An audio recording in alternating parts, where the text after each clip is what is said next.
Hello, my dears. My name is Joanna, and I welcome you to Johanna Taconis, the Deconstruction of C-PTSD podcast. In this episode, we will talk about just wanting peace, an expression often in regards with the marathon that is a healing process. This is part for validation, but also helping. So let us talk about it. Usually, the sentence, "I just want peace," is said by the biggest stirrer of chaos and unrest.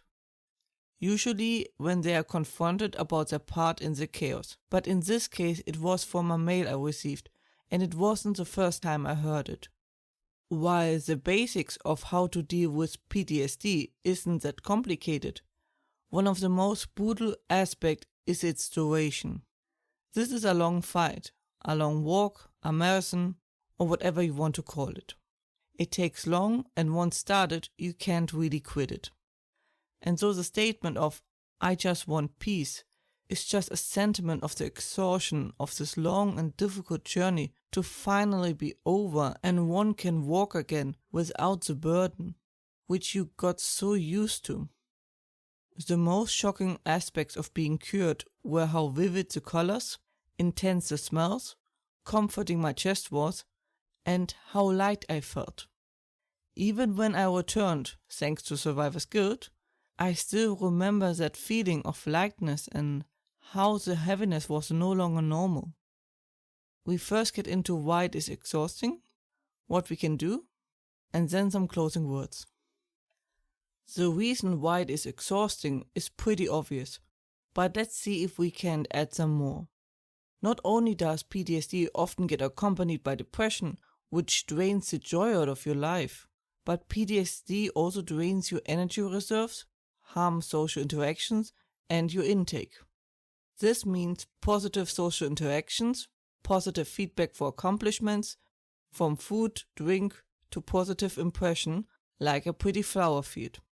It also makes it harder to focus and to regulate your emotions. Additionally, you will find it difficult to hope. In other words, life is now played on highest difficulty.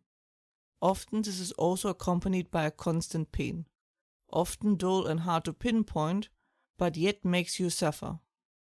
The interesting thing is that chronic pain patients also report their low energy levels.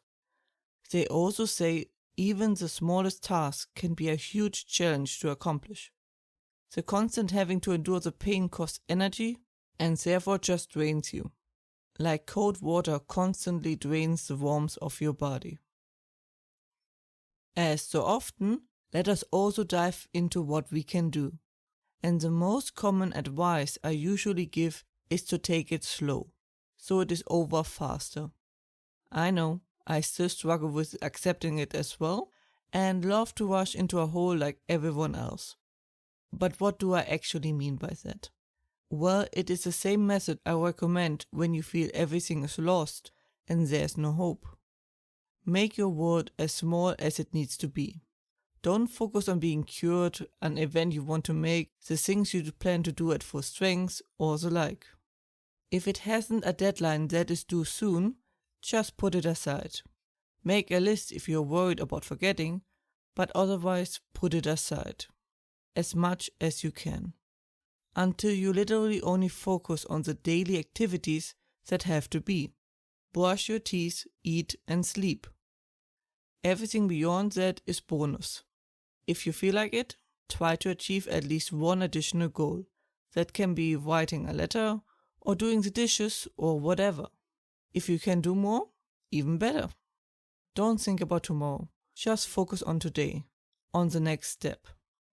Try to keep an eye on the general direction, but otherwise keep looking at your feet. And try to make these steps as enjoyable as you can, as it really helps and keeps the motivation up, as do success moments. What it wonderfully does is turning this enormous mountain to just taking steps. And what is a journey but a collection of steps?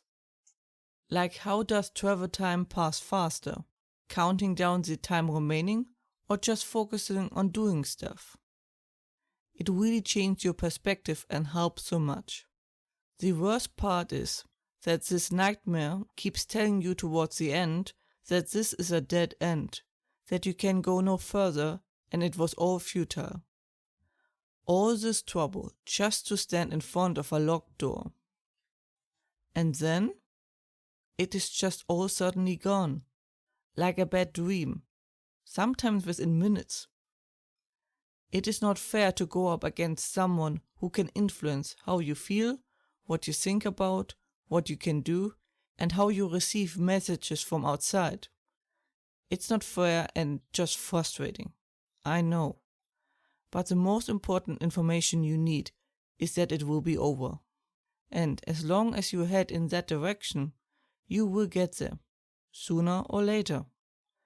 There is no locked door at the end. That is the final bitter lie. At the end is a new world and a great strength to tackle it all. For a while you will feel invincible and like you can do everything. After all, what are these problems compared to what you went through and accomplished? Keep going, keep getting up, and you get there. That was it for today's episode. I hope you found it helpful. Hope you are safe and well. And, as always, if you have any questions or feedback and the like, please let me know at contactme@johannatakonis.com.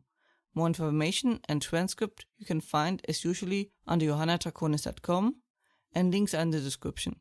I hope to see you next time. Watch yourselves and have a wonderful time.